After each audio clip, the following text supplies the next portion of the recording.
Në arkivat sekrete të Beogradit, të fshehura nga sytë e botës për më shumë se 35 vjet, shtrihet një dokument që ndryshoi historinë e kinematografisë shqiptare përgjithmonë. Letra me vullën e kuqe të Sekretariatit për Kulturë e Arsim, nënshkruar vetëm me iniciale, mbante vetëm 3 fjalë të shkurtra, por ato 3 fjalë kishin fuqi të shkatëronin jetën e njeriut më të dashur të 70-tave. Në kolonën e majtas, shkruar me dorë me stilolaps blu, qëndronte emri Bekim Fehmiu. Në kolonën e djathtë, një urdhër i ftohtë, të hiqet nga të gjitha projektet, pa diskutim, pa apel. Asnjë shpjegim, asnjë arsyetim, asnjë drejtë mbrojtjeje, vetëm një goditje administrative që i zhduku ildin më të ndritshëm të Jugosllavisë në ekranet, nga afishet, nga memoria kolektive, sikur ai të mos kishte ekzistuar kurrë. Kush e firmosi këtë dënim pa gjyq? Pse kolegët që pinë me të raki natën e mëparshme, tani nuk guxenin ta shikonin në sy.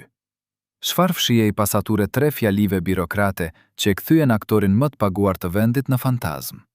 Bekimi nuk e dinte ende, por jeta e tij sapo ishte ndarë në 2 botë të papajtueshme. Bota e para, ajo para letrës, ishte një mozaik i shkëlqyer. Ai ishte i riu nga Sarajeva që pushtoi Hollywoodin me fytyrat e tij të thurura nga drita dhe hije.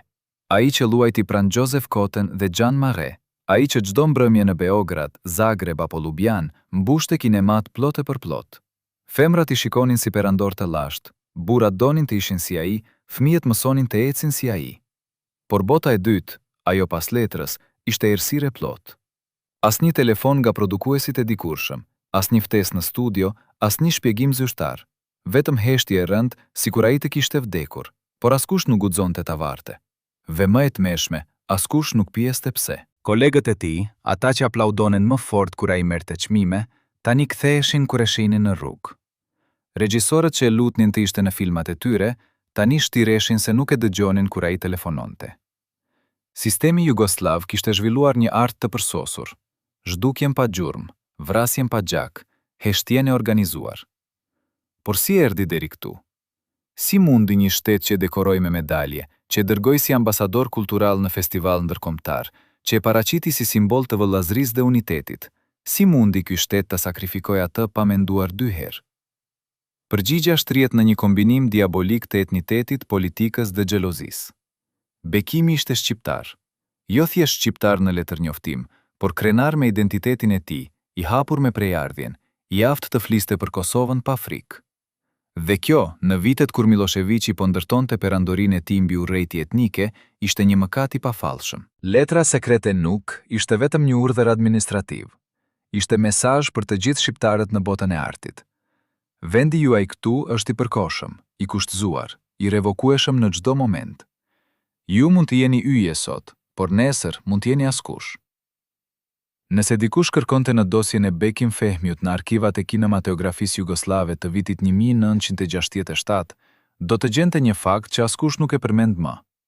Kontrata e tij filestare për filmin Skupjaçi Perja, Mblevësit e Puplave, e detyronte atë të heqë dorë nga çdo e drejtë mbi imazhin e tij publik për 15 vjet. Ky dokument, i nënshkruar kur ai ishte ende i ri, 31 vjeç, shkruhej në gjuhë juridike aq të errët sa vetë Bekimi nuk e kuptoi sa robëri po nënshkronte. Në klauzollën e 16, me gërma të vogla që mezi lecoheshin, shkruhej: aktorit i ndallohet çdo deklaratë publike që mund të dëmtojë imazhin e shtetit, përfshirë këtu çështjet e karakterit etnik, fetar apo rajonal. Me fjalë të tjera, ai mund të luante çdo rol, por nuk mund të fliste kurrë si Bekim Fehmiu, vetëm si kukull e sistemit. Produkuesi i filmit, njeri me lidhje të thella me partinë, e dinte mirë çfarë po bënte. Ai po krijonte një precedent. Yjet shqiptar mund të shkelqejnë, por vetëm në kurorën e Beogradit, dhe vetëm me kusht që të haronin se ishin shqiptar. Por Bekimi nuk e haroi kurrë, madje sa më i famshëm bëhej, aq më i hapur bëhej për rrënjët e tij. Kur në vitin 1968 ai u ftua në një intervistë për televizionin italian, ai foli për qytetet e Kosovës me një dashuri që i trembi shumë njerëz në Beograd. Unë jam nga Sarajeva, por zemra ime rreh për Prishtinën, tha ai para mijëra shikuesve. Këto fjalë, të cilat për çdo person normal tingëllonin si poezi, për aparatin shtetëror jugoslav tingëllonin si shpallje lufte. Brenda 24 orëve, Sekretariati për Kulturë ia dërgoi produkuesit të serisë së re televizive ku Bekimi duhet ishte protagonist, një telegram lakonik: zëvendësoni aktorin. Asnjë shpjegim. Por të gjithë e kuptuan. Ai kishte guxuar të fliste për Kosovën me zë të lartë dhe kjo ishte linje kuqe. Dhe kjo nuk ishte hera e parë. Në vitin 1965, kur ai po xhironte në Paris, ai u pyet nga një gazetar francez nëse e konsideronte veten aktor jugoslav apo aktor shqiptar. Bekimi, i lodhur në hipokrazia, u përgjigj me sinqeritet të rrallë. Unë jam shqiptar që punon në Jugoslavi. Kjo nuk është e njëjta gjë. Fjalit këto u botuan në Le Monde dhe u përkthyen menjëherë në serbisht. Brenda një jave, Bashkimi i Aktorëve Jugoslav thirrri një mbledhje emergjente për të diskutuar deklaratat nacionaliste të disa anëtarëve. Nuk e përmendën emrin e Bekimit drejt për drejt, por të gjithë e dinin për kë bëhej fjalë. Nga 110 aktorë të pranishëm, vetëm 3 guxuan të mbronin të drejtën e tij për të folur hapur. 109 të tjerë heshtën. Disa nga heshtur nga frika, disa nga xhelozia, disa nga indiferenca. Por rezultati ishte i njëjtë. Bekimi u la vetëm. Dhe çfarë ndodhi kur ai foli hapur? Asgjë. Për 3 vjet, asgjë. Po sistemi e mbante në listën e zezë në heshtje. Ai nuk e dinte ende se çdo fjalë e tij po regjistohej, çdo intervistë po arkivohej. Diku në ndonjë zysh të errët në Beograd, dikush po mbante shënime, dikush po numëronte çdo herë që ai thoshte fjalën Kosovë. Dikush po përgatitte dosjen që një ditë do ta shkatërronte. Dhe më e trishtueshme, kontrata që ai kishte nënshkruar në rini e bënte pothuajse të pamundur që ai të largohej nga Jugoslavia pa humbur çdo gjë. Nëse ai do të largohej para vitit 1981, produkuesi kishte të drejtë ligjore të konfiskonte të gjitha pagjesat e mbetura nga filmat e vjetër, shumë që arrinte në 150.000 marka gjermane, një pasuri kolosale për kohën. Por më e rëndësishmja, ai humbisnin të drejtën të shfaqej në filma që tashmë ishin bërë klasik. Kontrata ja jepte prodhuesit të drejtë ta hiqte emrin e Bekim Fehmiut nga titrat nëse ai shkelte besnikrin ndaj shtetit. Kjo ishte shantazh i pastër. Ose hesht dhe luan sipas rregullave tona, ose ne të shlihem nga historia. Askush nuk e dinte ende, por kjo kontratë do të bëhej arma që do ta fundoste atë. Sepse kur sistemi vendosi ta shlihente, ai nuk kishte nevojë për gjikat, por vetëm për një firmë në fund të letrës sekrete. Dhe firma erdhi. Cila dore vendosi atë? Çfarë emri fshihej pas inicialeve? A ishte ai vetëm një burokrat që zbatonte urdhrat, apo dikush që e urrente Bekimin personalisht? Por edhe para se letra të arrinte, kishte shenja. Shenja që Bekimi i injoroi, sepse njeriu i suksesshëm gjithmonë mendon se ai është i paprekshëm. Një javë para se kontrata e tij për filmin italian të anullohej në mënyrë misterioze, ai vizitoi një grua në lagjen e vjetër të Beogradit, një fallxhore që punonte për elitën komuniste. Po, edhe nomenklatura besonte në magji, sidomos kur politika nuk jepte përgjigje. Gruaja ishte mbi 60 vjeç, me duar të rrudhura dhe sy të zi që shponin. Bekimi shkoi te ajo jo nga besimi, por nga kurreshtja. Një shok i tij aktor ja kishte rekomanduar pas një nate të gjatë pijeje. Ajo i priti në një dhomë të errët që mbante erë kanell dhe lamp vaj. Kur ajo i mori duart Bekimit dhe i studioni vijat, fytyra i ngrirë. Pse erdhe këtu? E pyeti me zë të ulët. Unë nuk mund të ndihmoj atë që tashmë është shkruar. Ajo i ktheu dorën majtas dhe goditi me gisht në një vit të thellë që priste për lëmbën. Ky vend, tha ajo, tregon se dikush shumë i fuqishëm vendos për ty, jo ti për veten tënde. Dhe ai ka vendosur tashmë. Bekimi qeshi. Ai mendoi se grua gjapolluante llojin e saj dramatike për ta bërë seancën më të paharrueshme, por ajo nuk qeshi. Brenda 3 muajve, vazhdoi ajo, do të humbasësh diçka që mendon se nuk mund të ta marrin, emrin tënd, jo si person, por si artist. Do të bëhesh hije e vetes sate, dhe nuk do të jetë vdekje fizike, do të jetë më e keqe, do të jetë vdekje sociale. Bekimi nuk e besoi, por ato fjalë i mbetën në mendje si gjemb. Ai u largua dhe nuk u kthye kurrë. Por 3 muaj më vonë, kur ai mori telefonin dhe produkuesi italian i tha me zë të lodhur: "Na vjen keq Bekim, por morëm urdhër nga lart, projekti mbyllet." Ai u kujtua për gruan me sytë e zinj. Si e dinte ajo? A kishte ajo lidhje me njerëzit që vendosnin në Beograd? Apo ishte thjesht intuicioni njeriu që kishte parë shumë njerëz të shkatëruar nga sistemi? Por mishti nuk ishte e vetmja gjë që Bekimin e tradhtoi, edhe trupi i tij po e tradhtonte. Në mesin e viteve 80, gjatë xhirimeve të një filmi francez, ai rajfikur në skenë. Ekipi mendoi se ishte sum paniku. Bekimi kishte pasur përvojë më parë me ankth, por kur mjeku e kontrolloi, ai zbehoi. Presioni juaj është 160 mbi 110. Zemra po punon si e çmendur. Ju duhet të pushoni. Bekimi refuzoi. Ai nuk ishte kohë për të pushuar. Çdo javë pa punë do të thotë një javë më afër haresës. Por mjeku insistoi dhe e dërgoi në një klinikë private në Gjenevë për ekzaminime të thelluara. Atje, mjekët zbuluan se bekimi kishte shenja të hershme të sëmundjeve kardiovaskulare. Stresi është armik juaj kryesor, i thanë ata. Nëse nuk ndryshoni jetën tuaj, nuk keni më shumë se 10 vjet. Por ja ironia e egër, bekimi nuk mund të ndryshonte jetën e tij, sepse jeta e tij tashmë po ndryhej nga dikush tjetër. Producuesit jugoslav tashmë po e injoronin, kontaktet perëndimore po ftoheshin. Ai po bëhej viktime një makine birokrate që nuk kishte nevojë të ta vriste. Mjaftonte ta linte të vdiste ngadalë nga nënvlerësimi. Dhe mjekët e klinikës së Gjenevës nuk e dinin se diagnoza e tyre ishte vetëm gjysmë së vërtetës. Zemra e bekimit nuk po thyet vetëm nga presioni arterial, po thyet nga hidhrimi i betrayalit, nga hidhrimi i njerëzve që ai kishte konsideruar vëlezër dhe që tani shtireshin se nuk e njihnin. Nga hidhrimi i një shteti që e përdori kur kishte nevojë për një fytyrë shqiptare të suksesshme, por që tani po e hidhte si dorashk të vjetër. Klinika e Gjenevës i rekomandoi pushim dhe terapi, por çfarë terapie ekziston për shkatërimin e shpirtit? Dhe pjesa më e errët, raporti mjekësor nga Gjeneva në mënyrë misterioze u dërgoi në Beograd. Bekimi kur nuk autorizoi këtë. Ai kur nuk kërkoi që informacioni i tij mjekësor të ndahej me autoritetet jugoslave. Por dikush brenda klinikës apo dikush që kishte kontakte me shërbimet sekrete, ja dorëzoi dokumentin të plotë sekretariatit për kulturë. Por pse kishin nevojë për një raport mjekësor kur tashmë kishin pushtet ta largonin për arsye politike? Sepse ata kishin nevojë për një alibi perfekt. Nëse e largonin drejt për drejt, ai mund të bëhej martir, por nëse e largonin për arsye shëndetësore, askush nuk mund të protestonte. Dhe brenda një jave, Bekimi mori një letër nga Bashkimi i Aktorëve Jugoslav, që i thoshte se për arsye shëndetësore, ai nuk ishte më i përshtatshëm për role kryesore. Kjo ishte gënjeshtra finale. Ata nuk e larguan sepse ishte i sëmurë, e larguan sepse ishte shqiptar dhe sepse kishte guxuar të fliste. Por tani kishin një alibi perfekt. Mjeku e tha, kush mund ta kundërshtonte këtë?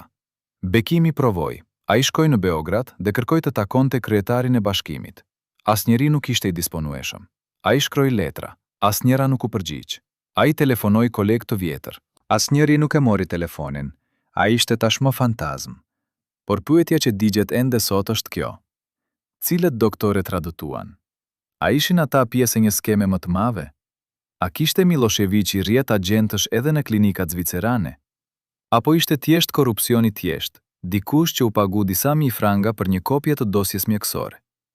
Askush nuk e di, por që atëherë Bekimi kurrë nuk besoi mjekët, kurrë nuk shkoi në klinik nëse nuk ishte absolutisht i detyruar. Dhe kur zemra e tij në fund dalloi së rrauri, ai ishte vetëm në një dhomë hoteli, larg nga çdo mjek, larg nga çdo shpëtim. A ishte kjo vetvrasje? Apo ishte pasojë e viteve kur ai u mësua të mos i besonte askujt? Sepse kur sistemi të tradutoi një herë, ti nuk mund t'i besosh askujt më, as mjekut, as mikut, as vetjes. Dhe kështu në heshtje të plot, Bekimi u kthye në Beograd. Ai nuk e dinte ende se letra sekrete tashmë ishte shkruar, se nënshkrimi ishte vendosur, se jeta e tij si aktor kishte përfunduar. Pjeca e vetme që mbete ishte kush e nënshkroi dënimin e tij. Dhe pse askush nuk guxoi ta ndallonte. Sipas burimeve që dollën në dritë pas hapjes së arkivave në vitin 1998, thuhet se ekzistonte një listë që asnjë historian nuk guxon ta botoj plotësisht edhe sot.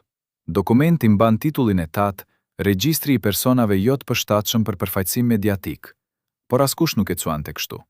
Në korridoret e pushtetit ajo njihej thjesht si lista e zezë. Gjatësia e saj ndryshonte çdo muaj. Dikush hidhej, dikush shtohej, dikush zhvillohej nga një kategori në tjetrën. Por në qershor të vitit 1987, rreth mesit të dokumentit, me shkronja kapitale, shfaqet emri që duhej të qëndronte atje përgjithmonë. Femiu Bekim. Pranë tij, në kolonën arsye të përjashtimit, shkruhej vetëm një kod, N3A. Kodi nuk shpjegoje kur në mënyrë zyrtare, por punojësit e brendshëm e dinin. Nacionalist, kategoria e tretë, armik i brendshëm. Jo armik që duhej bulgosur, sepse bulgosja krijon martir. Jo armik që duhej ekzekutuar, sepse ekzekutimi krijon legjend. Por armik që duhej fshir gradualisht, me metodë zhdukjeje administrative, derisa publiku ta harronte se kishte ekzistuar ndonjëherë. Lista nuk ishte thjesht një dokument, ishte vendim ekzekutiv. Çdo institucion shtetëror kishte detyrimin ligjor ta respektonte pa pyetur.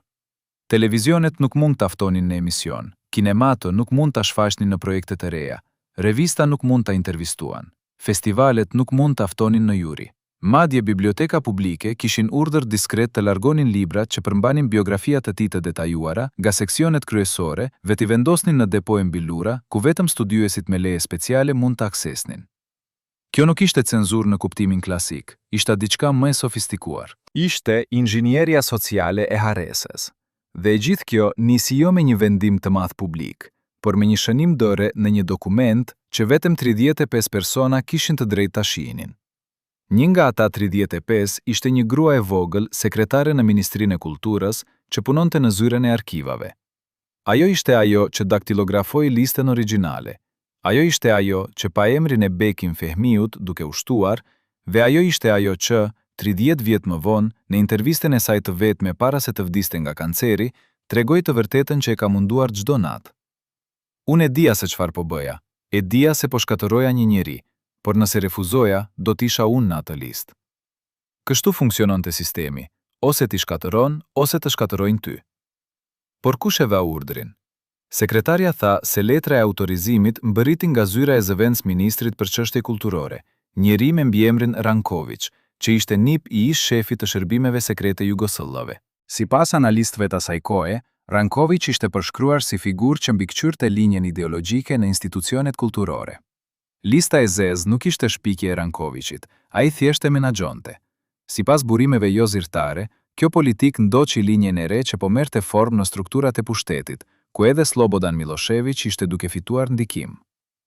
Për ata që ishin në dhomën e pushtetit, Bekimi nuk ishte thjesht artist, ai ishte simbol i diçkaje më të rrezikshme, një shqiptar që mendon se mund të jetë më i madh se vendi që i dha famë.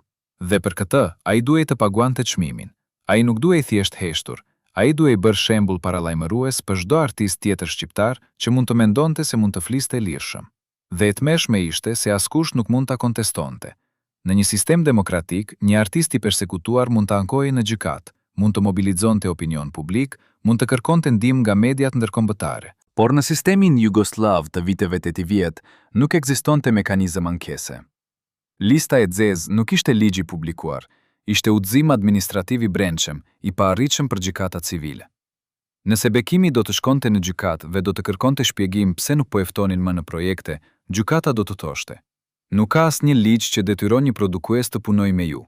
Kjo është çështje e zgjedhjes krijuese, dhe teknologjikisht kjo ishte e vërtetë. Por realiteti ishte se çdo produkues që provonte ta kontraktonte Bekimin, merrte një telefonat të ftohtë nga ministria. A jeni të sigurt për këtë zgjedhje, sepse buxheti juaj shtetëror për vitin e ardhshëm varet nga vendimet tona. Kjo ishte shantazhi perfekt. Asnjë gjurmë me shkruar, asnjë prove drejt për drejt, vetëm një sistem i frikës që funksiononte si mekanizëm i vetë censurës. Por pse këmbëngullen aq shumë? Pse nuk e lan thjesht të largohej? Sepse Bekimi kishte bërë një gabim fatal. Ai kishte folur për Kosovën në një kohë kur Kosova po bëhej fushbeteja kryesore e projektit nacionalist serb. Në mars të vitit 1987, Miloševići mbajti fjalimin e tij të famshëm në fushën e Kosovës, ku u tha masave: askush nuk ka të drejtë t'ju rra. Kjo ishte fillimi i një fushate masive për të mobilizuar serbët kundër kërcënimit shqiptar. Dhe në këtë kontekst, çdo shqiptar i suksesshëm që nuk dënonte hapur lëvizjen kombëtare shqiptare, konsiderohej armik. Bekimi nuk ishte aktivist, ai nuk kishte asnjë lidhje me politikën, por ai kishte refuzuar të firmos një letër kolektive të artistëve që dënonte separatizmin shqiptar. Dhjetra kolegë firmosën, disa nga frika, disa nga bindje, disa për karrierë. Por Bekimi tha: unë jam artist, jo politician. Unë nuk firmos dokumente që nuk i kuptoj. Ky refuzim ishte mjaftueshëm. Brenda 2 javësh, emri i tij ishte në listë dhe askush nuk guxoi të protestonte. Magje, ata që e kishin konsideruar mik, tani flisnin për të si për një tradhtar të qetë. Por a e dinte Bekimi se ishte në listë? Për muaj të tërë ai nuk e dinte. Ai thjesht shihte se thirrjet po paksoheshin, se emailet nuk po përgjigjeshin, se takimet po anulloheshin në minutën e fundit. Ai mendoi se ishte vetëm një periudhë e vështirë që çdo artist kallon. Por në shtator të vitit 1987, një gazetar italian, mik i tij i vjetër, ja tha të vërtetën. Ata u takuan me një kafe në Triest, larg syve të Beogradit. Gazetari nxori një kopje të dokumentit, jo origjinalin, por një fotokopje të bërë nga dikush i brendshëm që kishte guxuar të rrjedhë informacionin. Bekimi lecoi emrin e tij, lecoi kodin, dhe për herë të parë në jetën e tij, ai kuptoi se nuk po luftonte kundër mos suksesit, po luftonte kundër një sistemi që kishte vendosur ta zhduk. Çfarë mund të bëj, pyeti ai. Gazetari tundi kokën. Asgjë. Nëse protestoni, do të përfundoni në burg. Nëse heshtni, do të harroheni. Ju keni vetëm një zgjedhje. Të largoheni përgjithmonë. Por Bekimi nuk donte të largohej, ai donte të luftonte. Ai shkroi letra drejtuara kuvendit, presidencës, bashkimit të artistëve. Asnjëra nuk u përgjigj. Ai provoi të kontaktonte avokat, të gjithë i refuzuan rastin, duke thënë se nuk ka bazë ligjore për padi. Ai shkoi personalisht në Ministrinë e Kulturës dhe kërkoi takim me zëvendës-ministrin Ranković. Pas 3 orë pritjeje, një sekretare i tha: "Ministri nuk ka kohë sot. Lini një letër me kërkesat tuaja." Bekimi la një letër 10 faqesh ku shpjegonte gjithçka, karrierën e tij, kontributin e tij, padrejtësinë që po përjetonte. Letra nuk u përgjigj kurrë. Por një kopje e saj, me shënime anësore me stilolaps të kuq, u gjet vite më vonë në arkivat sekrete. Shënimet ishin nga dora e Rankovićit. Pranë çdo paragrafi ku Bekimi fliste për dashurinë e tij për Jugosllavinë, Rankovići kishte shkruar: gënjeshtër. Pranë çdo paragrafi ku ai kërkonte drejtësi, Rankovići kishte shkruar manipulim. Dhe në fund të letrës, një konkluzion i vetëm: mos u përgjigj, le të lodhët. Kjo ishte strategjia e tyre, jo ta shtypin me forcë, por ta lodhën derisa të dorëzohej. Dhe për një kohë strategjia funksionoi. Bekimi u tërhoq nga jeta publike. Nuk jepte më intervista, nuk shkonte më në festa, nuk u paraqit më në evente.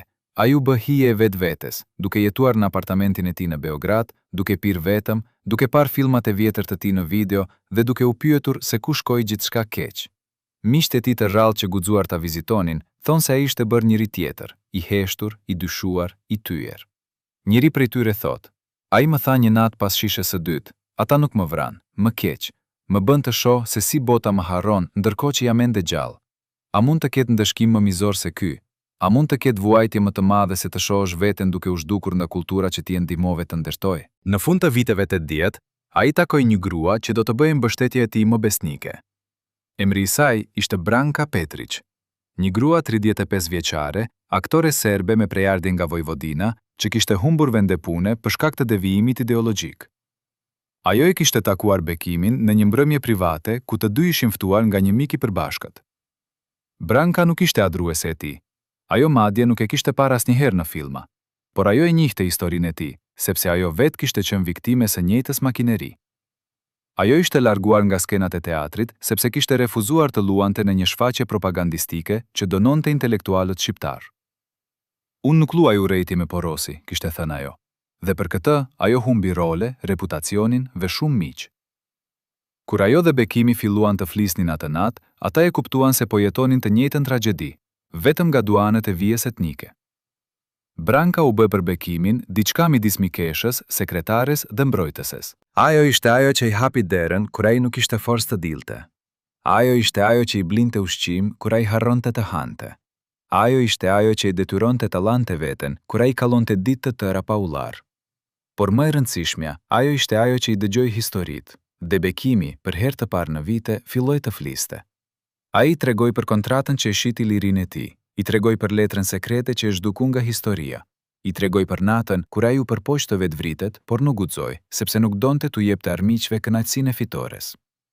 Branka e dëgjoi gjithçka pa gjykuar, dhe kur ai mbaroi, ajo tha: "Ne duhet ta tregojmë këtë, jo për hir të hakmarrjes, por sepse historia duhet ta di." Por Branka nuk ishte vetëm shpëtimtare, ajo ishte edhe problem, sepse në një shoqëri ku dashuria ndëretnike konsiderohej nga ekstremistët si tradhti, lidhja midis një aktori të famshëm shqiptar dhe një aktreje serbe ishte skandal që presja nacionaliste nuk mund ta injoronte. Gazeta tabloide Večernje Novosti, e njohur për linjen e saj ultranacionaliste, botoi një artikull me titull: "Fehmi u gjen ngushëllim në krahët serb." Artikulli nuk ishte vetëm tasheteme, ishte sulm i koduar. Ai nënkuptonte se Bekimi po përdorte një grua serbe për të riparuar imazhin e tij, se ai po manipulonte ndjenjat e saj për të fituar simpati, se ai ishte gjarpër që fshehet në shtëpi serbe. Artikulli ishte i pajustifikuar dhe i neveritshëm, por ai arriti qëllimin e tij. Familja e Brankës, që deri atëherë kishte pranuar lidhjen me rezerva, tani filloi të ushtroi presion. Vëllai i saj, një polic në Beograd, e vizitoi dhe i tha troq: Nëse ti vazhdon me këtë shqiptar, ti po braktis kombin tënd. Kjo nuk është dashuri, kjo është turp. Por Branka nuk u tërhoq. Ajo e dinte se çfarë po bënte. Ajo e dinte se po rrezikonte gjithçka. Por ajo e dinte gjithashtu se Bekimi kishte nevojë për dikë që të mos e braktiste. Dhe në një botë ku logjika e urrejtjes etnike po bëhej normaliteti i ri, ajo zgjodhi të qëndrojë me të. Ky akt i thjeshtë i besnikërisë, në një kohë kur besnikëria ndaj një shqiptari konsiderohej tradhti, ishte më i fuqishmi akt i rezistencës. Dhe Bekimi e kuptoi këtë. Në një letër që ai i shkroi Brankës në vitin 1990, letra që u gjet pas vdekjes së tij, ai shkroi: Ti më riktheve diçka që unë e kisha humbur. Besimin se njerëzit mund të jenë më të mëdhenj se kombet e tyre. Ti më dhe kurajon të mos urrej, edhe kur gjithçka rreth meje më mësonte urrejtje. Por historia e tyre nuk ishte vetëm dashuri romantike. Ajo ishte partneriteti i dy njerëzve që u përpoqën të dokumentojnë të vërtetën përpara se të ishte tepër vonë. Branka filloi të mbledh dokumente, kopje të kontratave, fotokopje të fragmenteve të listës së zezë, dëshmi nga njerëz që punonin në institucionet shtetërore. Ajo planifikonte të shkruante një libër që do të zbulonte mekanizmin e shkatërimit administrativ të Bekim Fehmiut. Por projekti nuk u realizua kurrë. Sipas dëshmisë së saj të dhënë vite më vonë, në fillim të vitit 1990, ajo përjetoi një incident në rrugë që e detyroi të ndërpres punën për projektin. Ajo u shtrua në spital për kohë të gjatë. Bekimi e vizitoi çdo ditë. Por kur ajo u shërua, ajo i tha: "Unë nuk mund ta vazhdoj këtë. Ata më paralajmëruan. Nëse vazhdoj, herën tjetër nuk do të jetoj."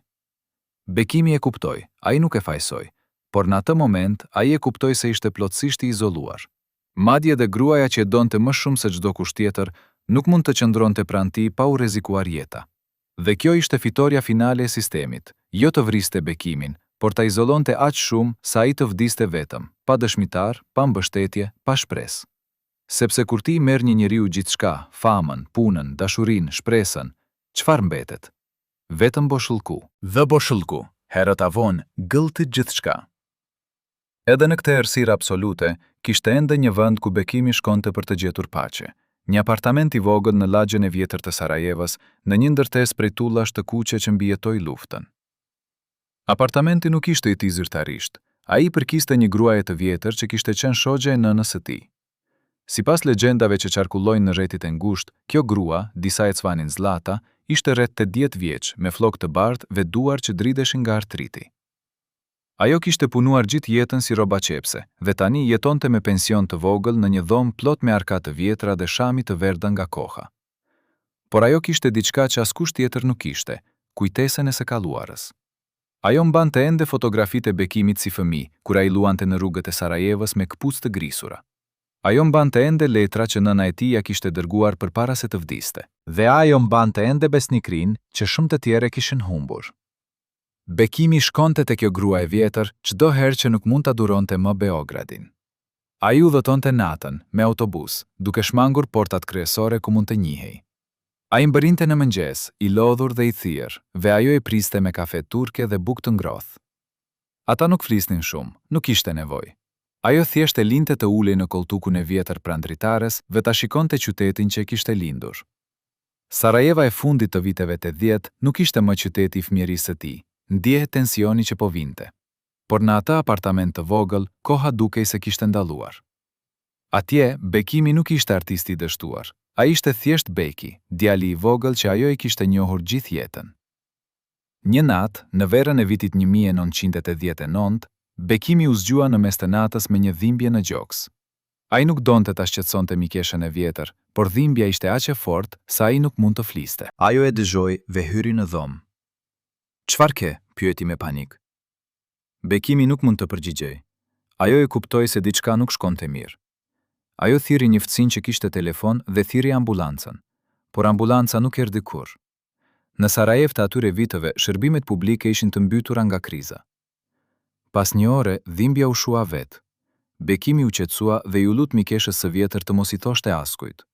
Nëse ata kuptojnë se jam i sëmur, ata do të thonë se unë po vdes nga mërzitja, tha ai. Ata do të fitojnë edhe këtë betejë. Por gruaja e vjetër nuk ishte e qetë. Ajo e dinte se Bekimi nuk po kujdesej për veten. Ajo e dinte se ai po pinte shumë. Ajo e dinte se ai po hante pak. Ajo e dinte se ai po vdiste ngadalë, jo nga sëmundja, por nga hidhërimi. dhe ajo nuk dinte çfarë të bënte, sepse çfarë mund të bënte një grua 80 vjeçare kundër një shteti që kishte vendosur ta shkatërrojë dikë. Aho mund të ofronte vetëm atë që kishte, një krevat të ngrohtë, një pjatë supë dhe vesh që dëgjonte. Por a ishte kjo mjaftueshme? A mund të shpëtoj njeriu me dashuri kur gjithçka tjetër është marrë prej tij? Në një nga vizitat e fundit të bekimit te kjo grua e vjetër, vetëm disa muaj përpara se të ndodhte ajo që askush nuk e kishte parashikuar, ai I dha asaj një zarf. Brenda ishte një çelës dhe një letër. Letra thoshte: "Nëse diçka më ndodh, hap dollapëllin e vjetër në dhomën e pasme. Atje do të gjesh gjithçka që unë kam mbajtur të fshehtë. Mos u jep autoriteteve. Jepja dikujt që do ta tregojë të vërtetën." Gruaja e vjetër mori zarfin, por nuk e hapi kurrë. Ajo mendonte se bekimi po egzageronte. Ajo mendonte se ai po bënte dramatik. Por kur lajmi erdhi, kur ajo mori telefonatën që I thoshte se bekimi nuk ishte më, ajo hapi dollapëllin. Dhe ajo që gjeti atje e ngrisi. Atje ishin qindra letra. Disa nga produkuesi që refuzuan, disa nga zyrtar që tradhtuan, disa nga miq që u larguan. Atje ishin kopje të kontratave që e shitën. Atje ishte një ditar personal ku ai kishte shkruar emrat e të gjithëve që I kishin lënë vetëm. Dhe në fund, një letër e fundit, e pa skriptuar, pa adresë, që thonte vetëm: "Unë nuk u vetë vrava, por ata më vran, dhe askush nuk do ta pranoj kurrë." Gruaja e vjetër donte t'i botonte këto dokumente. Ajo shkoi te një gazetar në Sarajev dhe ja tregoi gjithçka. Por gazetari I tha: "Grua e nderuar, nëse unë botoj këtë, karrierja ime mbaron. Më vjen keq, por unë nuk mund." Ajo shkoi te një avokat. Avokati tha: "Nuk ka bazë ligjore për padi. Ai vdiq, rasti mbyllet." Ajo shkoi te një prift. Prifti tha: "Zoti e di të vërtetën, kjo është mjaftueshme." Por ajo nuk mendonte se ishte mjaftueshëm. Ajo donte drejtësi. Ajo donte që bota ta dinte se çfarë I kishin bërë bekimit, por ajo nuk kishte as energji, as rjete për ta luftuar sistemin. Dhe kështu, ajo vendosi dokumentet përsëri në dolap, I mbyllur me çellës, dhe I la atje për dikë tjetër. Disa vjet më vonë, kur lufta në Bosnjë shpërtheu, ndërtesa u godit. Sipas dëshmive, gruaja humbi apartamentin. Ajo u shpërngull në një kamp refugjatësh, dhe dolaplini me dokumente, bashkë me të vërtetën që ai mbante, humbi përgjithmonë. A ishte kjo fati, apo diçka më e errët? A ishte thjesht tragjedia e luftës, apo dikush siguroi që ajo të ndodhte? Sepse është e çuditshme se ndërtesa ku ajo jetonte ishte një nga të paktët që u godi direkt në atë lagje. Është e çuditshme se askush tjetër në ato dhoma nuk humbi gjithçka, vetëm ajo. Është e çuditshme se kur ajo u përpoq të kthehej për të marrë dokumente, forcat e sigurisë ndaluan. Shumë e rrezikshme, than ata. Por a ishte e rrezikshme fizikisht apo e rrezikshme politikisht? Askush nuk e di. Por sipas atyre që e njihnin, gruaja vdiq në mesin e viteve 90, në një shtëpi të vogël në periferi të Sarajevës, pa e parë kurrë drejtësinë që ajo e kërkoi. Dhe me vdekjen e saj, vdiq edhe mundësia e fundit që e vërteta e plot të dilte në dritë. Por a ishte kjo fundi? A mbylet historia kështu, me zjarr, heshtje dhe hares? Apo është ende diçka që mund të zbulohet? Sepse edhe sot, në ndonjë arkiv të fshehtë, mund të jetë një kopje tjetër e atyre dokumenteve. Edhe sot, dikush që ishte atje mund të mbajë ende një sekret. Edhe sot, e vërteta mund të jetë duke pritur të gjendet. Por kush do ta kërkoj? Kush do të guxojë ta hap kutinë që aq shumë njerëz donin të qëndronte e mbyllur? Historia nuk mbaron me vdekjen e njeriut. Ajo mbaron vetëm kur të fundit që e kujtojnë, harrojnë. Dhe bekimi ende nuk është harruar. Në 1988, kur Bekim Fehmiu u kthye për herë të fundit në Beograd pas një udhtimi të shkurtër në Sloveni, ai gjeti apartamentin e tij në një gjendje që e tronditi. Dyert e dollapëve ishin të hapura, bibliotekat e shpërndara dhe në mes të dhomës së ndenjes mbi tavolinë qëndronte një çek e anulluar. Çek që ai kishte marrë nga kinemat gjermane për një film që kishte realizuar në vitet 70. Çeka ishte për 140.000 marka, shumë që sipas kontratës origjinale duhej t'i pagohej pas 10 vitesh në formë bonusi për të drejtat e shpërndarjes. Por mbi çek me stamp të kuqe shkruhej një fjalë vetme në gjermanisht: ungültig, e pavlefshme. Bekimi mori telefonin dhe t'i ri produkuesin në Myni. Zëri që ju përgjigj ishte i ftohtë, profesional, i largët. Na vjen shumë keq, zoti Fehmiu, por kontrata juaj u rishikua bazuar në kërkesën e autoriteteve jugoslave. Sipas klauzoles së 19, nëse ju nuk jeni më në gjendje të përmbushni detyrimet tuaja promovuese, të drejtat tuaja financiare transferohen te produkuesi. Bekimi ngriu. Cilat detyrime promovuese? Unë kur nuk jam kontraktuar për promovim. por produkuesi nuk donte të dëgjonte. Vendimi është marrë, çështja është mbyllur. Ju mund të kontaktoni avokatët tuaj. Linja u ndërpre. Por kush kishte kërkuar rishikimin e kontratës? Kush kishte shkruar letra në mini duke pretenduar se Bekimi kishte shkelur detyrimet e tij? Dokumentet që dollën në dritë vite më vonë pas rënies së regjimit tregonin se kërkesa ishte dërguar nga ambasada jugoslave në Gjermani, e firmosur nga një zyrtar konsullor me emrin Dragan Kostić, njeri që sipas ish kolegëve të tij kishte lidhje të drejta me shërbimet sekrete. Letra që Kostić i dërgoi produkuesit gjerman ishte mashtruese në sofistikimin e saj. Ajo nuk akuzonte Bekimin drejt për asgjë, por insinuonte se për arsye personale, shëndetësore dhe profesionale, zoti Femiu nuk është më në gjendje të përfaqësojë imazhin e filmit në mënyrë adekuate. Në sytë e një produkuesi gjerman që nuk njihte intrikate brendshme jugoslave, kjo tingëllonte si një njoftim rutinë. Ai besoi se Bekimi ishte i sëmur ose i tërhequr. Ai nuk e dinte se po përdori si mjet për ta zhvatur Bekimin nga ardhmja e tij financiare. Dhe kjo nuk ishte e vetmja çek që u anullua. Brenda 3 muajve, Bekimi mori njoftimet në 4 produkues të ndryshëm europian, të gjithë duke i thënë të njëjtën gjë. Kontrata e tij ishte rishikuar, të drejtat e tij ishin transferuar, paratë e tij nuk do të pagoheshin më. Njëra prej këtyre kompanive ishte franceze, tjetra austriake e treta italiane. Por të gjitha kishin marrë të njëjtën letër, të njëjtën gjuhë, të njëjtin ton, të njëjtin shpjegim të rrem. Diku në një zyrë në Beograd, dikush po koordinonte një fushat sistematike për ta zhvatur Bekimin nga çdo burim të ardhurash që ai kishte jashtë vendit. Ky nuk ishte thjesht shkatërim karriere. Kjo ishte vjedhje financiare organizuar, e mbulluar me gjuhë ligjore dhe vulla zyrtare. Dhe pjesa më cinike, Bekimi nuk mund të paditte, sepse kontrata origjinale ja jepte shtetit jugoslav të drejtën të menaxhojë interesat e artistit nëse ai konsiderohej jo bashkëpunues. Në fjalë të tjera, shteti kishte autoritetin ligjor të viste paratë e tij dhe ta çuante këtë mbrojtje. Sa vlen një jetë ku çdo fitim që ke punuar për të, çdo kontratë që ke nënshkruar në besim, çdo premtim që të është bërë, shndërrohet në një dokument të anulluar me një stamp të kuqe. Bekimi nuk po e humbiste vetëm famën, ai po e humbiste edhe armërinë financiare. Ai po e humbiste mundësinë për të jetuar me dinjitet në pleqëri. Ai po e humbiste çdo shans për ta lënë diçka pas vetes. Dhe njerëzit që po ja bënin këtë, po e bënin duke buzëqeshur pas tavolinave të tyre zyrtare, duke firmosur dokumente me stilolapsa të shtrenjtë, duke pirë kafe dhe duke biseduar për mëngjes të qetë. Asnjë nga ta nuk ishte gjakun e Bekimit në duar, por të gjithë ishin pjesëmarrës në vrasjen e ngadaltë të shpirtit të tij. Por Bekimi nuk ishte i vetmi që po vuante. Ekzistonte një rreth i ngushtë, vetëm 5 njerëz që e dinin gjendjen e tij të vërtetë dhe asnjë prej tyre nuk guxonte të fliste.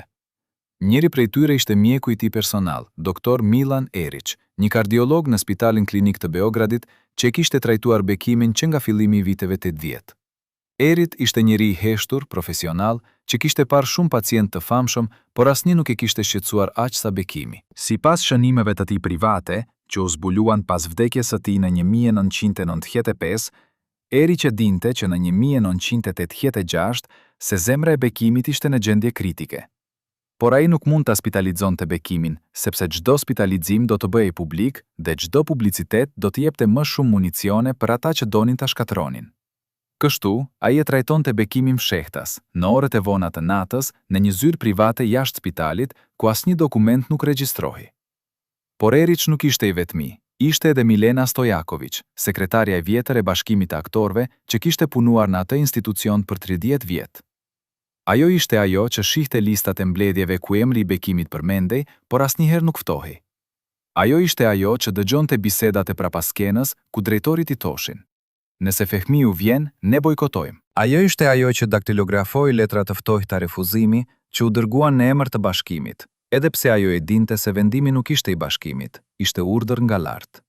Milena mbante një ditar personal ku shkruante çdo padrejtësi që shihte, por ajo kur nuk e tregoi dikujt derisa u pensionua. Dhe kur u pensionua, ajo e dogji ditarin sepse kishte frikë se do të zbulohej dhe do të humbisite pensionin. Pastaj ishte Zoran Radović, një regjisor i ri që kishte punuar me Bekimin në një projekt eksperimental në fund të viteve 70.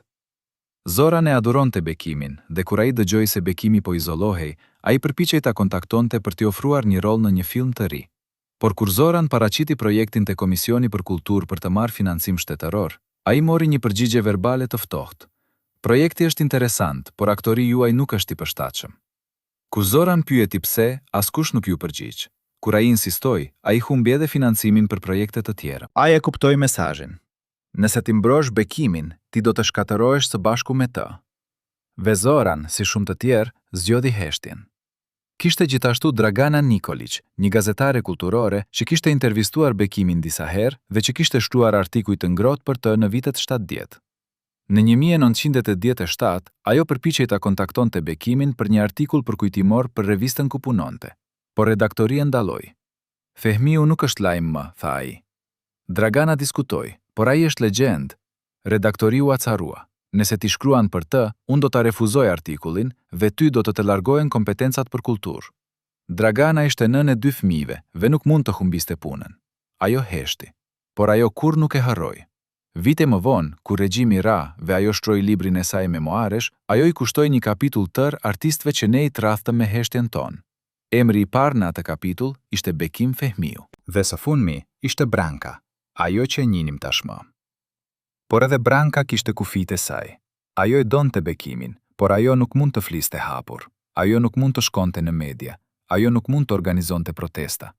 Sepse çdo veprim I tillë do të rrezikonte jo vetëm karrierën e saj, por edhe sigurinë e saj fizike. Dhe kështu, edhe ajo heshti, jo nga mungesa e dashurisë, por nga frika për mbijetesën. Këta 5 njerëz formonin një rrjet të fshehtë të së vërtetës, një klan jo zyrtar që e dinte se çfarë po I ndodhte Bekimit, por që nuk guxonte ta thoshte. Ata nuk ishin bashkëpunëtor aktiv të shkatërimit të tij, por as nuk ishin rezistent. Ata ishin dëshmitar të heshtur, të burgosur në frikën dhe vetruajtjen e tyre. Dhe kjo është pjesa më tragjike. Sistemi nuk kishte nevojë për shumë ekzekutor aktiv. Ai thjesht kishte nevojë për shumicën që të heштej. Dhe shumica, nga frika, nga lodhja, nga indiferenca, heshti. Dhe me çdo heshtje, Bekimi zhutej më thellë në errësirë. Çfarë do të kishte ndodhur sikur vetëm njëri prej këtyre 5 personave të kishte guxuar të fliste? Sikur Erish të kishte dalë publik me diagnozën? Sikur Milena të kishte zbuluar dokumentet? Sikur Zoran të kishte bërë filmin pa financim shtetëror? Sikur Dragana të kishte shkruar artikullin edhe me rrezikun e humbjes së punës? Sikur Branka të kishte organizuar një fushat ndërkombëtare? A do të kishte ndryshuar diçka? Apo sistemi ishte aq I fuqishëm sa edhe një zë I vetëm do të ishte I pamjaftueshëm? Në një nga netët më të errta të janarit të vitit 1989, Bekimi shkoi në një ndej të vogël në lagjen e Dorçol, një vend ku artistit e izoluar dhe të harruar shkonin për të pirë dhe për të harruar.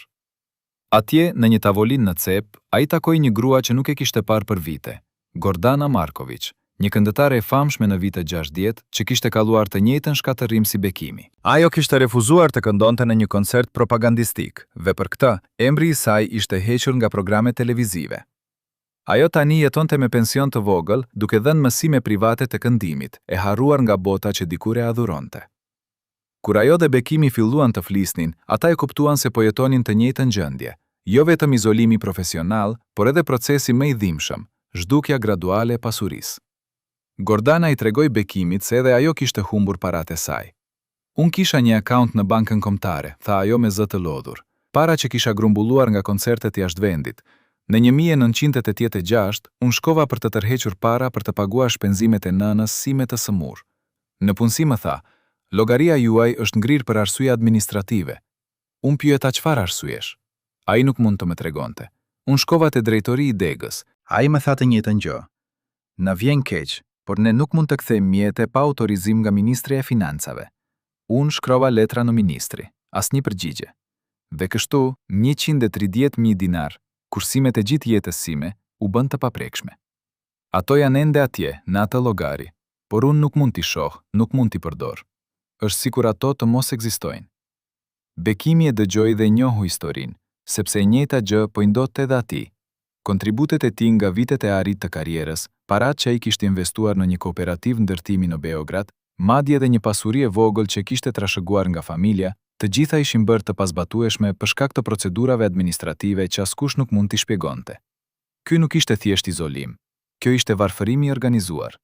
Qëllimi nuk ishte vetëm ta largonin nga sytë e publikut, por edhe ta bënin kaq të varfër sa ai të mos kishte as mundësinë ekonomike për të rezistuar. Sepse një artist që ka para mund të shkojë jashtë vendit, mund të jetojë në mërgjim, mund të vazhdojë karrierën diku tjetër. Por një artist pa para është I burgosur në një vend ku askush nuk e do, të detyruar të jetojë në një gjendje të përhershme poshtrimi. Gordana dhe Bekimi qëndruan natën deri në orët e hershme të mëngjesit, duke ndarë histori të dhimbjeve të tyre. Por në fund, Gordana tha diçka që e tronditi Bekimin thellë. Ti e di pse na e bën këtë, Bekim? Jo sepse jemi armiqë të shtetit, jo sepse jemi rrezik për rendin publik, por sepse ne nuk u përkullëm, sepse ne guxuam të themi jo. Dhe për sistemin, kjo është më e keqja, sepse çdo jo është shembull për të tjerët. Dhe nëse të gjithë fillojnë të thonë jo, sistemi rrëzohet. Prandaj ata duhet të na bëjnë shembull, jo duke na vrarë, por duke na bërë kaq të mirë sa të tjerët të thonë, unë nuk dua të jem si ata, më mirë të përkullem. Ajo mbeshi dorën e saj të rrudur mbi dorën e Bekimit. Ne jemi sakrifica për të friksuar të tjerët. Dhe sa më shumë ne vuajmë, aq më të fuqishëm bëhen ata. Bekimi nuk foli për një kohë të gjatë, pastaj me zët ullët pyeti. A mendon se dikush do ta kujtojë këtë një ditë? A mendon se dikush do të thotë të vërtetën? Gordana buzëqeshi trisht. Ndoshta, por jo nga ata që duhet ta thonë. Ata që e din, heshin. Dhe ata që do të flasin nesër, sot janë fëmijë që nuk e kuptojnë ende botën. Ajo u ngrit për të shkuar, por kjo nuk do të thotë se ne nuk duhet të vazhdojmë të jetojmë, sepse çdo ditë që ne jetojmë me dinjitet, edhe pse na e kanë marrë gjithçka, është një fitore mbi ta. Mos u dorëzo, Bekim, sepse ditën që ti dorëzohesh, ata fitojnë. Por a ishte Bekimi ende në gjendje të mos dorëzohej? A kishte ai ende forcë për të vazhduar? Apo ai tashmë po lëshohej ngadalë ditë pas dite në errësirën që e kishte përpir? Dhe nëse ai po lëshohej, a kishte kush për ta penguar? A kishte dikush që ende donte aq sa ta ktente nga Homera e vet shkatërrimit? Këto pyetje do të vinin shumë shpejt në provë. Në mbrëmjen e 28 shkurtit të vitit 1990, në ora 8 pasdite, portieri i një hoteli të vogël në qendër të Beogradit, Hoteli Majestic, që kishte parë ditë më të mira, pa një figurë që ecte me hapa të ngadalt drejt hyrjes kryesore. Njeriu ishte i veshur me një pallto të vjetër të zezë që kishte njolla ujë në shpatulla dhe mbante një çantë lëkure të grisur në dorë. Portieri nuk e njohu menjëherë, sepse fitura ishte mbuluar pjesërisht me një kapel të ulët, por kur figura u afroa më shumë, portieri ngrir. Ishte Bekim Fehmiu, por jo Bekimi që ai e mbante mend nga filmat, jo yli me buzëqeshjen që bënte gratë rrinin pa frym. Ky ishte një hije e atij njeriu. Fitura ishte e verdhë, e lodhur, sytë të tellë në zgavra dhe duart drideshin kur ai vuri çantën në tokë për të firmosur regjistrin. Portieri, i hutuar, nuk e pyeti asgjë. Por ai vuri re diçka të çuditshme. Kur Bekimi mori çelësin dhe u kthye për të shkuar drejt asensorit, një njeri tjetër, një burr me xhaketë të errët rreth 40 vjeç, hyri në hotel dhe u ul në koltukun e sallës së pritjes duke hapur një gazetë. Por ai nuk e lexoi gazetën. Ai e mbajti atë si maskë dhe sytë e tij ishin të ngullur në shpinën e Bekimit derisa ai zhduku në korridorin e katit të dytë. Portieri e kishte parë këtë tip sjellje e më parë. Ai kishte punuar në atë hotel për 22 vjet dhe kishte mësuar të njihte personat që nuk ishin vizitorë të thjeshtë, ata që pritnin, që vëzgonin, që mblidhnin informacion. Ky burr me gazetën ishte një prej tyre, dhe portieri e dinte se kur dikush si ky shfaqej, diçka e keqe ishte duke ndodhur. Por ai nuk kishte pushtet për të ndërhyrë. Ai thjesht vazhdoi punën e tij dhe shpresoi se nuk do të ndodhte gjë e tmerrshme në turnin e tij. Por në thellësi të zemrës, ai e dinte se diçka e tmerrshme tashmë kishte filluar. Bekimi hyri në dhomën 915, një dhomë e vogël me një krevat të vetëm, një tryezë të vjetër anash dritares dhe një televizor pa telekomand që funksiononte vetëm në 2 kanale. Ai hodhi çantën mbi krevat, hoqi pallton dhe ul në skaj të krevatit, duke mbështetur kokën në duar. Ai kishte ardhur në Beograd për një takim të fundit. Dikush i kishte thënë se ekzistonte një mundësi, një rrugë e fundit për të rikthyer të drejtën e tij për punë. Një avokat i ri me emrin Nenad Jovanović kishte marrë përsipër të hapte një rast kundër bashkimit të aktorëve për diskriminim. Jovanović ishte i ri, idealist, dhe ende besonte se ligji mund të funksiononte edhe në një sistem të kallburr. Ai kishte kontaktuar Bekimin përmes Branks dhe i kishte thënë: "Nëse ju vini në Beograd dhe jetni një deklaratë të shkruar, unë mund ta çoj këtë në gjykatën kushtetuese, jo për para, për drejtësi." Bekimi nuk besonte se kjo do të funksiononte, por ai nuk kishte asgjë tjetër për të humbur. Por tani, në heshtin e asaj dhome hoteli, ai u kujtua për diçka që kishte ndodhur vetëm 3 ditë më parë. Ai kishte marrë një vizitë në apartamentin e tij në Sarajev, një vizitë nga një njeri që nuk dha emër. Njeriu ishte rreth 50 vjeç, me një kostum të errët dhe sy të ftohtë që nuk shprenin asgjë. Ai erdhi pa paralajmërim në mëngjes dhe trokiti në derë me forcë derisa Bekimi hapi. Kur Bekimi pyeti se kush ishte, njeriu thjesht tha: Unë jam dikush që po përpiqet t'ju ndihmoj. Ai hyri pa ftesë, mbyllur derën pas vetes dhe ull në tavolinë të dhomës së ndenjes. Zoti Fehmiu, filloi ai me zë të qetë por të ashpër. Ju po bëni një gabim duke shkuar në Beograd. Avokati që ju keni kontaktuar është i monitoruar. Çdo fjalë që ju i thoni atij do të raportohet. Dhe nëse ju vazhdoni me këtë proces ligjor, pasojat do të jenë të rënda, jo vetëm për ju, por edhe për njerëzit që ju i mbani afër. Bekimi e kishte parë këtë tip kërcënimi më parë. Ai nuk u friksua. Kush ju dërgoi? Pyeti ai. Njeriu nuk u përgjigj drejt për drejt. Kjo nuk ka rëndësi. Ajo që ka rëndësi është se ju e dini se çfarë po ndodh. Sistemi nuk dëshiron ta shkatërrojë ju hapur, por nëse ju i detironi ata ta bëjnë këtë, ata do ta bëjnë. Dhe askush nuk do t'ju kujtojë si martir, por si një njeri i mirë që humbi mendjen. Ai nxori një zarf në xhepi i brendshëm dhe e vuri në tavolinë. Në këtë zarf është një bilet avioni për Paris, e hapur, e paguar. Gjithçka që ju duhet të bëni është të shkoni në aeroport në 3 ditët e ardhshme dhe të largoheni. Mos u ktheni. Filloni një jetë të re. Ata nuk do t'ju ndjekin jashtë vendit. Ata thjesht duan që ju të heshini. Bekimi nuk e preku zarfin, dhe nëse unë nuk largohem, njeriu u ngrit. Atëherë ju do të përfundoni në një vend ku askush nuk mund t'ju ndihmoj. Ai shkoi drejt derës, por para se ta hapte, u kthye një herë të fundit. Ju mendon se jeni i fortë, por një njeri i fortë di kur të tërhiqet. Vetëm një budalla lufton një betejë që nuk mund të fitojë. Dhe me këto fjalë ai u largua. Bekimi kishte qëndruar në dhomën e tij për orë të tëra pas asaj vizite, duke parë zarfin që qëndronte mbi tavolinë si një sfidë heshtur. Një pjesë e tij donte ta merrte atë bilet dhe të largohej, por një pjesë tjetër, pjesa që ende mbante një pikë krenarie, nuk mund ta pranonte që ta detyruan të iksi kriminal. Ai kishte vendosur të shkonte në Beograd. Ai kishte vendosur të takonte avokatin. Ai kishte vendosur të përpiqej një herë të fundit.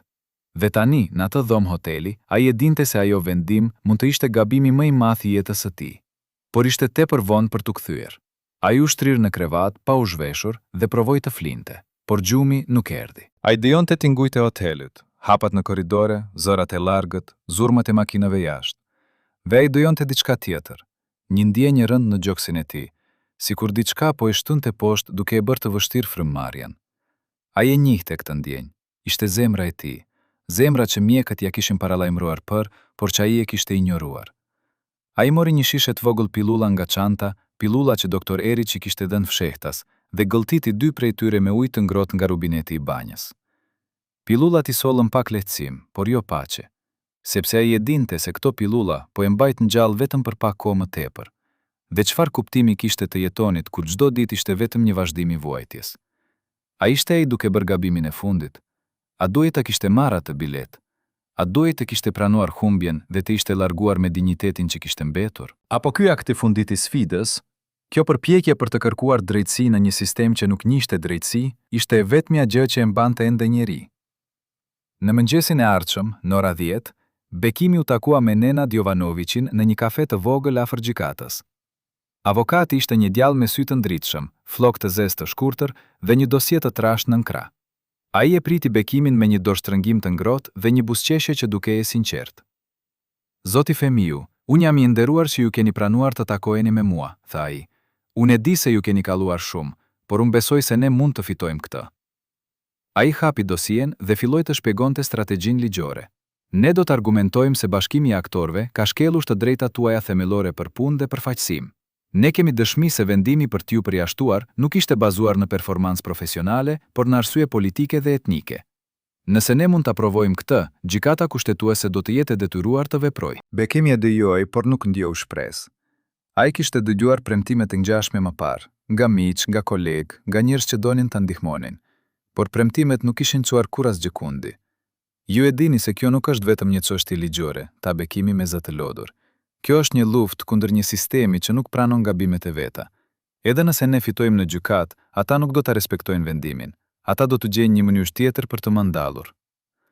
Jovanović u përpoqë të ishte optimist, por kjo është arsyeja pse ne duhet të luftojmë, sepse nëse ne heshtim, sistemi fiton, dhe nëse ne flasim, edhe nëse humbasim, ne krijojmë një shembull për të tjerët. Por ndërsa ata po flisnin, Bekimi vuri re diçka që e bëri të ngri. Në anën tjetër të kafes, në një tavolinë afër dritares, ishte i ullur një njeri që dukej njohur. Ishte i njëjti burr me xhaketën e errët që kishte qëndruar në sallën e hotelit natën e mëparshme. Ai po lexonte gazetën sërish, por sytë e tij nuk ishin në faqe. Ata ishin në pasqyrën e murit, duke reflektuar tavolinën ku Bekimi dhe Jovanović po flisnin. Bekimi nuk tha asgjë për Jovanovićin. Ai nuk donte ta shqetësonte avokatin e ri me paranojat e veta, por brenda tij, ai e dinte se çdo fjalë që ai po thoshte po dëgjohej. Çdo plan që ata po bënin po regjistrohej. Dhe dikush, diku, po vendoste se çfarë të bënte me këtë informacion. Pas një ore diskutimi, Jovanović i dha Bekimit një dokument për ta firmosur, një deklaratë e shkruar ku Bekimi rrëfente të gjithë historinë e tij dhe kërkonte hetim të plotë. Bekimi e lexoi dokumentin ngadalë, çdo fjalë ishte e saktë, çdo fakt ishte i dokumentuar. Por kur ai arriti në fund ku duhej të firmonte, ai ndalloi. Dora e tij qëndroi mbi letrën, stilolapsi në dorë, por ai nuk mund ta lëvizte, sepse ai e dinte se kjo firmë nuk ishte thjesht një akt ligjor, ishte një deklaratë lufte. Ishte një pohim publik se ai nuk do të heshtë, edhe nëse kjo do të thotë se ai do të shkatërohet plotësisht. Dhe për një moment ai u pyet: a vlen kjo? A vlen të sakrifikosh gjithçka për një drejtësi që mund të mos vijë kurrë? Por pastaj ai mendoi për të gjithë ata që kishin heshtur. Ai mendoi për kolegët që e kishin tradhtuar. Ai mendoi për sistemin që e kishte fshirë nga historia. Ai mendoi për të gjitha paratë e vjedhura, të gjitha kontratat e anulluara, të gjitha mundësitë e humbura. Dhe ai vendosi se nëse ai duhet të përfundoj, ai do të përfundoj duke luftuar, jo duke u fshehur. Ai firmosi, dhe me atë firmë ai vullosi fatin e tij. Jovanović e mori dokumentin me një shprehje kënaqësie. Bravo zoti Femju, tani ne mund të fillojmë. Por Bekimi nuk ndjente asnjë kënaqësi. Ai ndjente vetëm rëndim, sepse ai e dinte se lufta nuk ishte filluar ende, por fundi i saj tashmë ishte vendosur. 4 ditë më vonë, në orët e hershme të mëngjesit, portieri i hotelit Majestic u zgjua nga një zhurmë e fortë që vinte nga kati i ditë. Ai u ngrit shpejt dhe u ngjit në shkallë. Kur arriti në korridorin ku ishte dhoma 915, ai pa se dera ishte e hapur. Ai trokiti dhe thirri: "Zoti Femiu, a jeni në rregull?" Asnjë përgjigje. Ai hyri ngadalë dhe e pa atë që e bëri të ngri. Bekimi ishte shtrizh në dysheme, pranë krevatit, i palvishëm. Fytyra e tij ishte e zbetë dhe duart ishin të ftohta. Portieri thirri ambulancën menjëherë, por kur paramjekët arritën ishte tepër vonë. Bekimi Femiu kishte vdekur. Sipas raportit zyrtar mjekësor, ai vdiq nga arrest kardiak. Asnjë shenjë dhune, asnjë shenjë substancash të huaja. Thjesht një zemër e lodhur që nuk mund ta duronte më. Rasti u mbyll brenda 24 orëve. Askush nuk hetoi më thellë. Askush nuk pyeti pse ai ishte në atë hotel. Askush nuk pyeti kush e kishte monitoruar. Askush nuk pyeti për zarfin me biletat që u gjet në çantën e tij. Rasti u arkivua si vdekje natyrale, dhe me këtë, historia zyrtare u mbyll. Por a ishte vërtet kjo natyrale? A ishte vërtet zemra e tij që dështoi, apo ishte diçka më e errët? Sepse portieri, vite më vonë, në një intervistë jo zyrtare, rrëfeu se ai kishte parë diçka të çuditshme atë natë. Ai kishte parë të njëjtin burr me xhaketën e errët duke dalë nga hoteli në ora 3 të mëngjesit, 3 orë para se Bekimi të gjendej. Dhe ai kishte parë se ai mbante diçka në dorë, diçka të vogël, të mbështjellë në letër. Portieri nuk e pyeti se çfarë ishte, sepse ai e dinte se njerëzit si ai nuk përgjigjen pyetjeve, por ai kur nuk e harroi atë pamje. Pas vdekjes së Bekimit, Nenad Jovanović përpiqej të vazhdonte rastin, por brenda një jave ai mori një letër nga gjykata që i thoshte se rasti ishte mbyllur për shkak të mungesës së paditësit. Jovanović protestoi. Ai argumentoi se rasti mund të vazhdonte si çështje e interesit publik, por aplikimi i tij u refusua. Dhe brenda dhe muajsh, Jovanović humbi licencën e tij si avokat për shkelje procedurale. Karriera e tij u shkatërrua përpara se të fillonte. Ai u detyrua të punonte si sekretar në një firmë private, i heshtur dhe i harruar. Dhe askush nuk foli më për rastin e Bekim Fehmiut. Branka Petrić e dëgjoi lajmin dhe u shemb. Ajo nuk shkoi në funeral sepse kishte frikë. Ajo nuk dha deklarata sepse kishte frikë. Ajo thjesht qëndroi në apartamentin e saj dhe qau ditë të tëra. Ajo e dinte se Bekimi nuk ishte vetvrar, por ajo e dinte gjithashtu se ai ishte vrarë nga sistemi, ngadalë, me metodë, derisa trupi i tij nuk mundi më. Dhe ajo e dinte se ajo nuk mund të bënte asgjë, sepse nëse ajo fliste, ajo do të ishte e radhës. Kështu që ajo heshti, dhe me heshtjen e saj e vërteta u varros. Funerali i Bekimit ishte i qetë. Vetëm 25 persona erdhën. Disa të afërm të largët, disa miq të vjetër që guxuar të shfaqeshin, dhe Branka, që qëndroi në cep me syzet e errët duke qarë në heshtje. Asnjë përfaqësues zyrtar nga Bashkimi i Aktorëve, asnjë ministër kulture, asnjë gazetar, asnjë kamer. Vetëm një varr të thjesht, pa fjalim, pa ceremoni. Sikur ai të mos kishte qenë kurrë një yll, sikur ai të ishte vetëm një njeri tjetër që vdiq dhe u harrua. Por çfarë ndodhi me ata që e shkatërruan? Sipas disa burimeve, Dragan Kostić, zyrtari konsullor që dyshohet se kishte lidhje me zhvlerësimin e kontratave të bekimit, u promovua dhe u bë ambasador në një vend perëndimor. Ai jetoi jetë të rehatshme derisa u pensionua në vitin 2008. Ai kurrë nuk u hetua. Ranković, zëvendës ministri që menaxhoi listën e zezë, humbi pozicionin e tij pas rënies së Miloševićit, por asnjëherë nuk u akuzua për krime. Ai vdiq në vitin 2015 në shtëpinë e tij, i rrethuar nga familja. Produkuesi që dyshohet se e tradhtoi bekimin për kontratën e filmit, bëri miliona dhe jetoi në Miami derisa vdiq në vitin 2020. Askush nuk pagoi, askush nuk u dënua, askush nuk kërkoi ndjes. Dhe Bekimi u harrua. Filmat e tij u tërshqën nga kinemat. Emri i tij u fshi nga librat mësimor. Biografia e tij u shkurtua në një paragraf të vogël që thoshte vetëm aktor shqiptar jugoslav vdiq në 1990. Asnjë përmendje e asaj që ai arriti, asnjë përmendje e asaj që ai vuajti, vetëm heshtje. Sepse kjo është mënyra se si sistemi e shkatëron një njeri, jo duke e vrarë publikisht, por duke e zhdukur në kujtesa kolektive, derisa të duket sikur ai kurrë nuk ekzistoi. Por sot, në disa vende të fshehta, njerëz të vjetër që e kujtojnë bekimin ende flasin për të. Ata tregojnë histori për talentet e tij, për bukurinë e tij, për kurajon e tij. Ata tregojnë për atë që i bën. Dhe nganjëherë, në këto biseda të heshtura, dikush pyet: pse askush nuk bëri asgjë? Dhe përgjigja është gjithmonë e njëjtë, sepse ne të gjithë kishim frikë. Sepse ne të gjithë menduam se nëse heshtim, ne do të shpëtojmë. Por tani shohim se duke heshtur, ne e lam të vdiste vetëm. Dhe kjo është mëkati që ne mbaj mende. Historia e Bekim Fehmiut nuk është thjesht historia e një aktori që humbi gjithçka. Është historia e një sistemi që shkatërroi një njeri për shkak të origjinës së tij, për shkak të guximit të tij për të folur, për shkak të refuzimit të tij për të përkullur. Është historia e heshtjes kolektive që e la atë të vdiste i vetmuar. Dhe është historia që na kujton se kur ne heshtim përballë padrejtësisë, ne të gjithë bëhemi bashkëfajtor në shkatërimin e atyre që guxojnë të flasin. Sepse sistemi nuk shkatëron vetëm njerëzit, ai shkatëron edhe kujtesën e tyre, duke i fshirë nga historia, sikur të mos kishin ekzistuar kurrë. Dhe kjo është krimet më e madhe të gjitha. Jo të vrasësh trupin e një njeriu, por të vrasësh kujtesën e tij. Miqt, si e shikoni ju figurën e Bekim Fehmiut? A ishte ai viktimë e një sistemi që e shkatërroi për shkak të etnisë së tij dhe guximit të tij për të folur, apo ai vetë kishte një rol në fatin e tij? A mendoni se ai duhej të kishte larguar kur pati shansin, apo ai bëri mirë që u përpoq të luftonte deri në fund? A kujtoni ju historinë e tij në qytetin tuaj? A flitet ende për të, apo ai është harruar plotësisht? Na shkruani mendimet tuaja në komente. Ne duam ta dimë se sa njerëz ende kujtojnë të vërtetën. Nëse kjo histori ju preku, lini një pëlqim dhe abonohuni në kanal, sepse ka shumë histori të tjera si kjo që duhet të tregohen përpara se të jetë tepër vonë.